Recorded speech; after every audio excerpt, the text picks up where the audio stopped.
आज हम प्रधानमंत्री मोदी जी के संसदीय क्षेत्र वाराणसी में आए हुए हैं। यहाँ कई सारे कार्यक्रम में मुझे शामिल होना है और जिस तरीके से वाराणसी के लोगों ने प्रधानमंत्री मोदी जी के तीसरी बार यहाँ के प्रत्याशी बनने पे खुशी जताई, एक विश्वास जताया। हमें पूरा यकीन है कि इस बार देश में सबसे ज़्यादा बहुमत से अगर कोई सीट पे भारतीय जनता पार्टी अगर जीत हासिल करेगी तो वाराणसी की लोकसभा सीट है। निश्चित तौर पर प्रधानमंत्री मोदी जी ने भारत की सेवा के लिए, भारत के विकास के लिए, भारत की क्षमताओं को बढ़ाने के लिए हम पूरे संकल्पित लक्ष्य के साथ अपने प्रदेश को और देश को विकास के पथ पे आगे बढ़ा रहे हैं। मदरसों में विदेशी पढ़ने साथ लाने की कल मुलाकात भी हुई है, तो क्या लगता है बीजेपी कुछ पहल करेगी? देखिए, कांग्रेस पार्टी का आज कोई एजेंडा नहीं है। कांग्रेस पार्टी के हताशा उनके फैसलों से साफ झलकती है। जिस तरीके से कांग्रेस पार्टी इंडिया अलायंस गठबंधन बनाने का कांग्रेस पार्टी ने शुरुआत की और वो गठबंधन पूरी तरीके से फेल साबित हुआ, असफल साबित हुआ। 2014 में, 19 में लगातार देश की जनता ने कांग्रेस पार्टी को सत्ता से बाहर का रास्ता दिखाया। तो ये अपने आप में बताने के लिए काफ़ी है कि कांग्रेस पार्टी की आज कहीं कोई स्वीकार्यता नहीं है। बीजेपी के 400 सीट मोदी जी का नारा नहीं, ये देश की जनता का नारा है। देश की सम्मानित जनता कह रही है कि 400 पार के साथ मोदी जी को इस बार लोकसभा में भेजने का काम करेंगे। देश में फिर से तीसरी बार मोदी सरकार बनाएंगे और देश के विकास को सुनिश्चित करेंगे। इसीलिए अब सबका नारा है अब की बार 400 पार।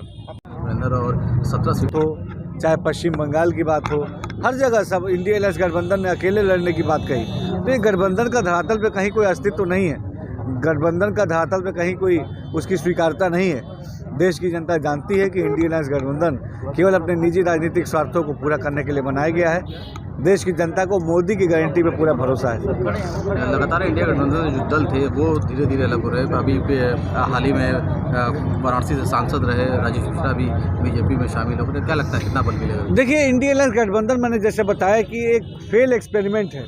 एक कमज़ोर नींव पे जो इमारत बनाने की नाकाम कोशिश की, वो इमारत एक एक करके उसके मंजिल गिर रहे हैं।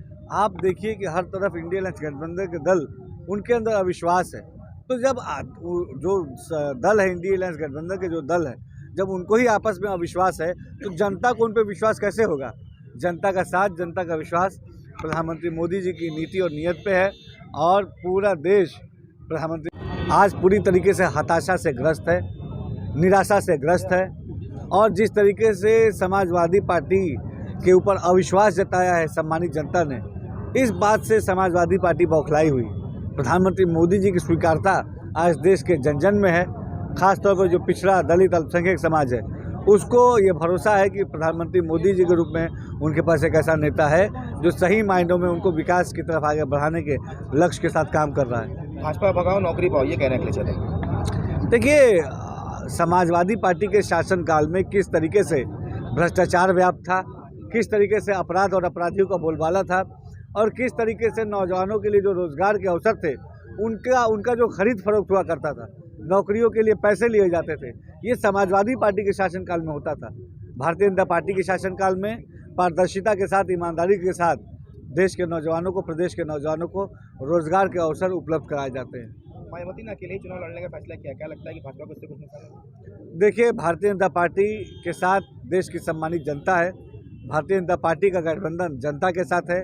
जनता के विश्वास के बल पे, जनता के सहयोग के बल पे, जनता के आशीर्वाद के बल पे 2024 का लोकसभा चुनाव हम लड़ रहे हैं और ऐतिहासिक मतों के साथ जीत हासिल करके देश में